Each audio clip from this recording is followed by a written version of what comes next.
ગાડીઓમાં અલગ અલગ કલરની નંબર પ્લેટ હોય છે. એનો અર્થ શું છે? પીળી હોય, લાલ હોય, બ્લુ હોય, કાળી હોય, તેનો અર્થ શું છે એ આજ અમે આ વિડીયોમાં તમને સમજાવવાના છે. હાલો મિત્રો, કેમ છો તમે બધા? આજે પાછું સ્વાગત છે તમારું અમારા એક નવા વિડીયોમાં. મિત્રો, હું છું પરમાર દીપક અને તમે જોઈ રહ્યા છો દીપક જીકે ગુજરાતી યુટ્યુબ ચેનલ. અને હા મિત્રો, હું તમારી માફી માંગુ છું કે અમારી ચેનલમાં હમણાં ઘણા ટાઈમથી વિડીયો અપલોડ થતા નહોતા. કંઈક કારણ અને રીઝન અનુસાર અમે વિડીયો અપલોડ ન કરતા હતા, પણ હવે તમને રોજય અમારી ચેનલમાં વિડીયો મળશે. તો લાઈક કરો, શેર કરો અને સબસ્ક્રાઈબ કરો દીપક જીકે ગુજરાતી યુટ્યુબ ચેનલને.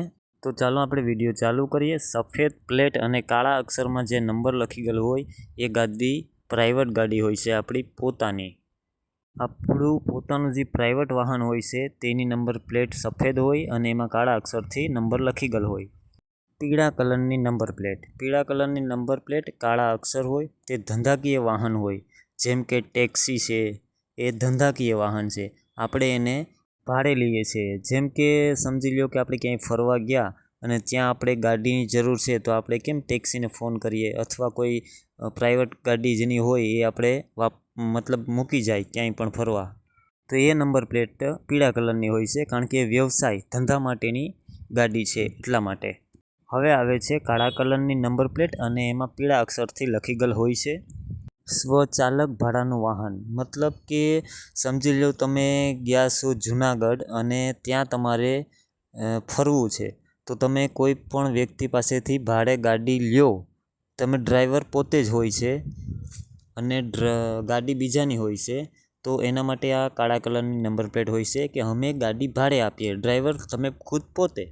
ટેક્સી પર ભાડે હોય છે, બટ એનો ડ્રાઈવર એમાં હોય છે અને આ તમને ગાડી જ આપી દે, ડ્રાઈવર તમે પોતે ખુદ. નંબર 4 પર આવે છે લીલી પ્લેટ અને સફેદ અને પીળા અક્ષર. ઇલેક્ટ્રિક વાહન. મતલબ કોઈ પણ ઇલેક્ટ્રિક વાહન હોય તેમાં લીલા કલરની નંબર પ્લેટ હોય છે, ગ્રીન એનર્જી EV. 5મી આવે છે લાલ નંબર પ્લેટ અને સફેદ અક્ષરથી એમાં નંબર લખી ગયેલ હોય છે. તે ગાડી સમજી લો કે તમે કોઈ નવી ગાડી શોરૂમેથી લીધી છે અને એની નંબર પ્લેટ આવવામાં વાર લાગે, તો તમારે એને ચલાવવા માટે એક ડમી નંબર પ્લેટ, ટૂંક સમય માટેની જે નંબર પ્લેટ આવે છે તે આ કહેવાય છે લાલ નંબર પ્લેટ.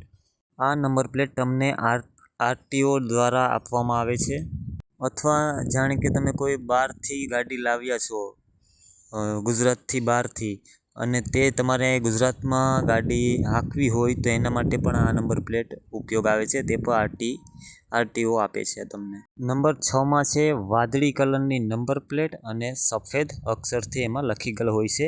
આ નંબર પ્લેટ તમને વિદેશ મંત્રી દ્વારા આપવામાં આવે છે અને આ નંબર પ્લેટ રાજકીય વાહન કહેવાય છે. રાજદૂત, જે અમેરિકાના રાજદૂત હોય છે તેના માટે આ ગાડીની નંબર પ્લેટનો ઉપયોગ થાય છે.